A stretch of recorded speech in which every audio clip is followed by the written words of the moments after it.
Hello students, हम लोग करने जा रहे हैं हमारा next chapter impact of population on economic development and demographic dividend. तो what is the demographic transition? Demographic transition theory वो थ्योरी है जो कि हमें बर्थ रेट और डेथ रेट के बारे में बताती है। बर्थ रेट और डेथ रेट की वजह से ग्रोथ ऑफ पॉपुलेशन पे क्या इम्पैक्ट पड़ा, ये उसके बारे में भी बताती है।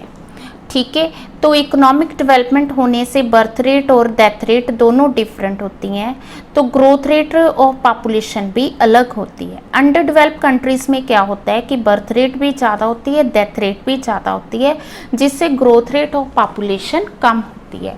थ्योरी ऑफ डेमोग्राफिक ट्रांजिशन को 5 स्टेजेस में डिवाइड किया गया है। तो सबसे पहले हम कर रहे हैं first stage of high growth birth rate and high death rate. हम लोग मान सकते हैं कि ये जो स्टेट थी इंडिया में 1947 से पहले थी, जब बर्थ रेट भी काफ़ी ज़्यादा थी, डेथ रेट भी काफ़ी ज़्यादा थी।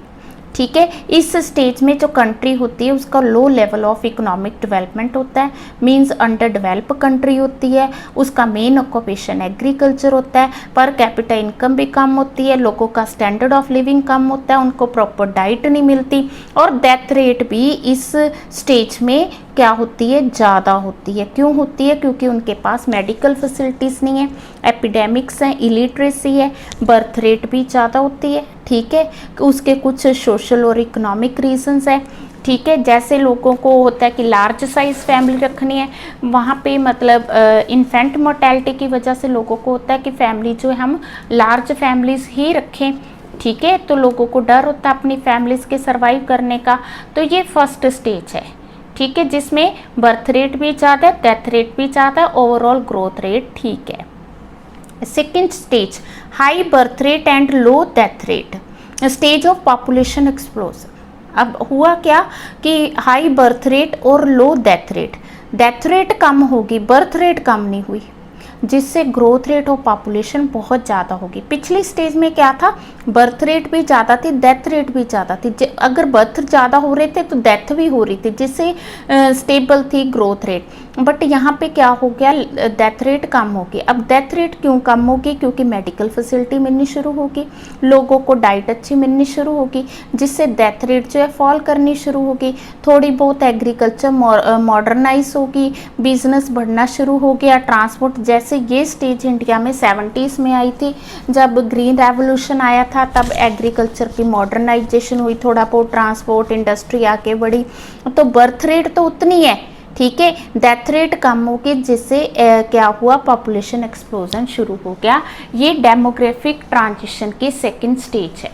अब हम बात करेंगे थर्ड स्टेज की। थर्ड स्टेज वो स्टेज है जिसमें क्या है कि बर्थ रेट थोड़ी डिक्लाइन करनी शुरू होगी, डेथ रेट तो पहले ही कम थी।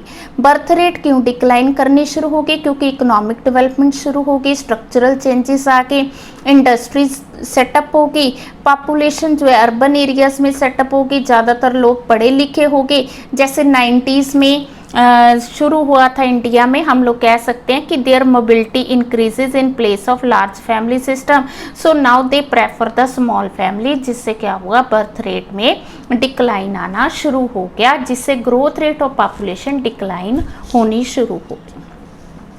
Fourth stage of demographic transition, जिसमें बर्थ रेट भी कम है और डेथ रेट भी कम है, इसको स्टेशनरी पॉपुलेशन, यहाँ पे पॉपुलेशन डिक्लाइन होनी। इससे पहले क्या हुआ था, पॉपुलेशन एक्सप्लोजन था।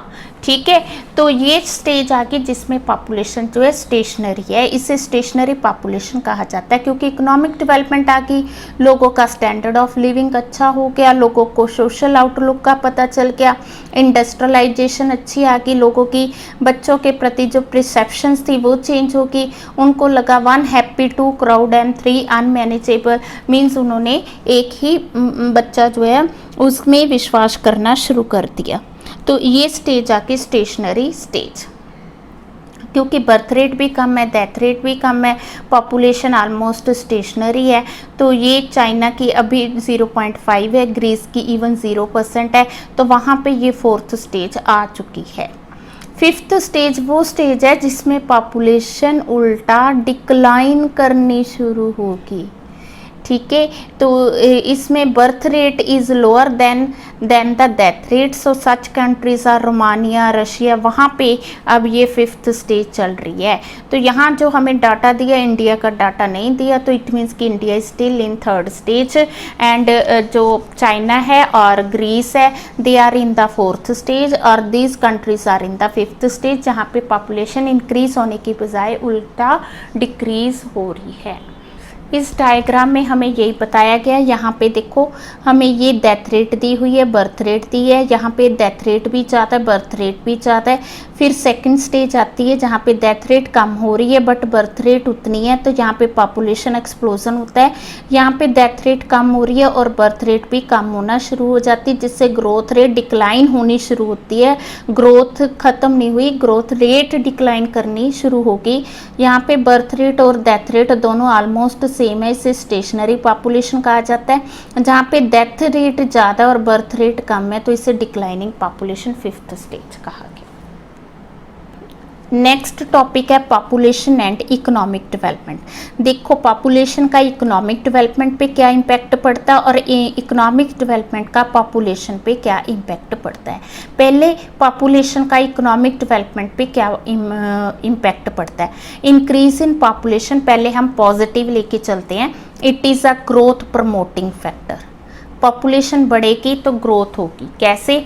पॉपुलेशन बढ़ेगी तो प्रोडक्शन बढ़ेगी, पॉपुलेशन बढ़ने से डिवीज़न ऑफ लेबर होगा, डिवीज़न ऑफ लेबर होगा, लार्ज स्केल प्रोडक्शन होगी, जिससे एक्सटर्नल और इंटरनल इकोनॉमीज आएंगी, कॉस्ट ऑफ प्रोडक्शन फॉल करेगी, ओवरऑल हमें बेनिफिट होगा। इससे क्या होगा? लेबर सप्लाई इंक्रीज होगी। ठीक है, इकोनॉमिक डेवलपमेंट कई फैक्टर्स पे डिपेंड करती है, तो इसमें हम ले सकते हैं कि लेबर सप्लाई जो है वो ज़्यादा होगी, तो इससे बेनिफिट ही होगा, फैक्टर ऑफ प्रोडक्शन बढ़ेगा। अब पॉपुलेशन बढ़ेगी तो डिमांड भी बढ़ेगी। ठीक है, पॉपुलेशन से कंजम्पशन बढ़ेगी, जिससे डिमांड बढ़ेगी, डिमांड बढ़ेगी तो साइज ऑफ मार्केट बढ़ेगा, जिससे लार्ज स्केल फिर प्रोडक्शन होगी और ओवरऑल एम्प्लॉयमेंट बढ़ेगी। लेबर की प्रोडक्टिविटी बढ़ेगी क्योंकि मैन पावर की क्वालिटी अच्छी होगी, फिजिकल कैपिटल फॉर्मेशन होगा, ह्यूमन कैपिटल फॉर्मेशन होगा, उनकी प्रोडक्टिविटी राइज करेगी, तो ओवरऑल क्या, लेबर प्रोडक्टिविटी बढ़ेगी। और पॉपुलेशन बढ़ने से क्या होगा? कैपिटल फॉर्मेशन होगी। कैपिटल फॉर्मेशन कैसे होगी भी? तो वो कह रहा है कि disguised unemployment under developed countries में होती है क्योंकि वहाँ पे पॉपुलेशन ज़्यादा है। अब डिस्गाइज्ड अनएम्प्लॉयमेंट क्या है? छिपी हुई बेरोजगारी। मीन्स हमें देखने में लग रहा है कि 5 जने काम कर रहे हैं किसी एक खेत में, कि घर के 5 मेंबर काम कर रहे हैं, अगर 5 में से 2 को हटा दिया जाए तो वहाँ पे 3 जने काम कर रहे हैं, 3 भी उतना ही प्रोडक्शन कर रहे हैं जितना 5 जने कर रहे थे।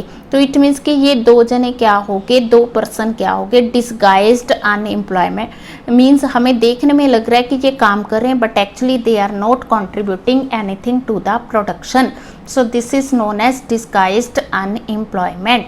तो वो कहता है कि अगर डिस्गाइज्ड अनएम्प्लॉयमेंट पर्सन, उनको हम विलेजेस से शिफ्ट कर देंगे, ठीक है, इंडस्ट्रीज में लगा देंगे, तो उससे क्या होगा? कैपिटल फॉर्मेशन होगी, उन लोगों की इनकम बढ़ेगी, सेविंग बढ़ेगी, इन्वेस्टमेंट बढ़ेगी, तो कैपिटल फॉर्मेशन होगी।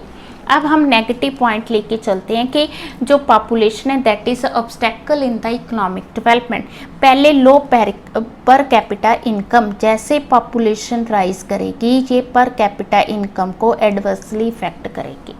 अगर नेशनल इनकम उतनी है, पॉपुलेशन बढ़ जाएगी, तो उससे पर कैपिटा इनकम तो कम होगी ही।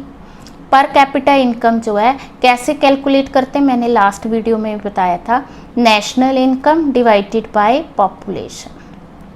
ठीक है, अगर नेशनल इनकम उतनी है, ठीक है, नेशनल इनकम 100 करोड़ है, पॉपुलेशन पहले 100 थी, अब कितनी होगी? 120 करोड़, तो उससे क्या होगा? पर कैपिटा इनकम पहले से कम हो जाएगी। Reduces the rate of capital formation.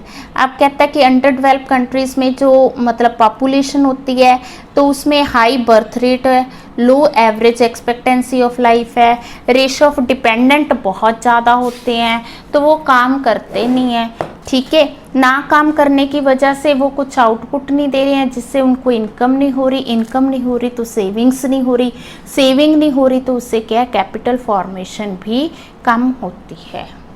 Food problem, अब हम ऑब्स्टेकल्स की बात कर रही हैं तो सारे हमने नेगेटिव पॉइंट्स लेने हैं कि जैसे पॉपुलेशन ग्रो करेगी तो फूड प्रॉब्लम भी अराइज होगी, ठीक है। Availability of food, people do not get sufficient nutritious diet, ठीक है। तो to meet their food shortage under developed country compel to import the food grains, so वो कहता है कि उनको इम्पोर्ट करना पड़ता है, तो फूड की प्रॉब्लम अराइज होती है। क्यों अराइज हुई? Because of large population. Unemployment होगी, इतना रोज़गार हम लोगों को नहीं दे पाएंगे जितना उनको मिलना चाहिए because of rise in population. तो राइज इन पॉपुलेशन एक तरह से अनएम्प्लॉयमेंट भी जनरेट करेगी, उनको घर नहीं प्रॉपर मिल पाएंगे, जिससे हाउसिंग प्रॉब्लम राइज होगी। Poor quality of human resource, over populated country है उसमें क्वालिटी ऑफ ह्यूमन रिसोर्सेज अच्छी नहीं होगी, पुअर फैमिलीज होंगी, ठीक है। अब जो पुअर फैमिलीज हैं उनके more children with more children, they can't provide good quality education, health facility, professional training, so क्या होगा, poor quality of human resources होंगे। सोशल ओवरहेड फैसिलिटीज़, अब जो गवर्नमेंट है गवर्नमेंट को खर्चा भी ज़्यादा करना पड़ेगा, ज़्यादा पॉपुलेशन है तो, जिससे उसकी सोशल ओवरहेड कॉस्ट बढ़ जाएगी। विशेष सर्कल ऑफ पावर्टी चलेगा। विशेष सर्कल ऑफ पावर्टी क्या मीन्स गरीबी है, गरीबी की वजह से उनको प्रॉपर खाना नहीं मिलता, ठीक है। दे आर नो, ना ही वो पढ़े लिखे हैं ना ही वो स्किल्ड लेबर है, स्किल्ड लेबर ना होने की वजह से उनको प्रॉपर इनकम नहीं मिलेगी, इनकम नहीं मिलेगी, खाना नहीं मिलेगा, खाना नहीं मिलेगा तो वो स्किल्ड नहीं होंगे, स्किल्ड नहीं होंगे तो प्रॉपर, तो ये जो सर्कल है इसी तरह से चलता रहेगा। क्यों चलेगा? Because of more population. Imbalanced development, उसमें जो डेवलपमेंट है वो भी बैलेंस नहीं होगी। क्यों? क्योंकि ज़्यादातर ये एग्रीकल्चर पे डिपेंडेंट होते हैं, तो एग्रीकल्चर उतनी डेवलप नहीं होती, जिसकी वजह से वो ज़्यादा डेवलप नहीं हो पाएगी। Increase in prices, prices rise करेंगे जब पॉपुलेशन ज़्यादा होगी, पॉपुलेशन ज़्यादा होगी तो प्राइस ऑफ द कमोडिटी ज़्यादा राइज करेगा। एडवर्स इफेक्ट ऑन इन्वायरमेंट, तो इससे इन्वायरमेंट पे भी एडवर्स इफेक्ट होगा। नॉन इकोनॉमिक प्रॉब्लम्स जैसे क्यूमल राइट्स, पुअर सैनिटेशन, ये भी अराइज होंगी। क्यों होंगी? Because of large population. अब है कि इकोनॉमिक डेवलपमेंट का पॉपुलेशन पे क्या इफेक्ट पड़ेगा। अगर मान लो इकोनॉमिक डेवलपमेंट होगी, पॉपुलेशन थोड़ी है ज़्यादा है, तो अगर इकोनॉमिक डेवलपमेंट है तो लोगों का स्टैंडर्ड ऑफ लिविंग, अब उसका तो पॉजिटिव इम्पैक्ट ही पड़ेगा। पॉपुलेशन का तो पॉजिटिव ही है नेगेटिव ही है, पर इकोनॉमिक डेवलपमेंट है तो उसका पॉजिटिव इम्पैक्ट ही होगा। जैसे जो डेवलप्ड कंट्रीज़ हैं उनमें पॉजिटिव इम्पैक्ट ही है, जैसे उनका स्टैंडर्ड ऑफ लिविंग भी लोगों का अच्छा होगा, वर्किंग वोमेन के नंबर इंक्रीज करेंगे, क्यों लिटरेसी बढ़ेगी, ठीक है। न्यूक्लियर फैमिलीज होंगी, ठीक है, जैसे मुंबई, बेंगलोर और उसमें दिल्ली में है, ठीक है। बिजनेस लोगों की बढ़ेगी, काम अच्छा करेंगे, लोगों में अवेयरनेस भी बढ़ेगी, ठीक है। तो अगर इकोनॉमिक डेवलपमेंट होगी तो इसका तो पॉजिटिव इम्पैक्ट ही होगा पॉपुलेशन पे, ठीक है। आज हम सिर्फ इतना ही कर रहे हैं। डेमोग्राफिक ट्रांजिशन वो भी इम्पॉर्टेंट क्वेश्चन है, इकोनॉमिक डेवलपमेंट एंड पॉपुलेशन ये भी इम्पॉर्टेंट क्वेश्चन है।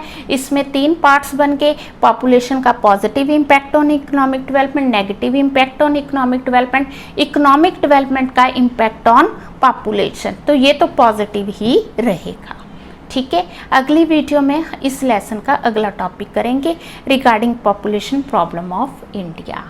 वीडियो अच्छी लगी वीडियो को लाइक, चैनल को सब्सक्राइब अभी तक नहीं किया तो ज़रूर करें। Thank you.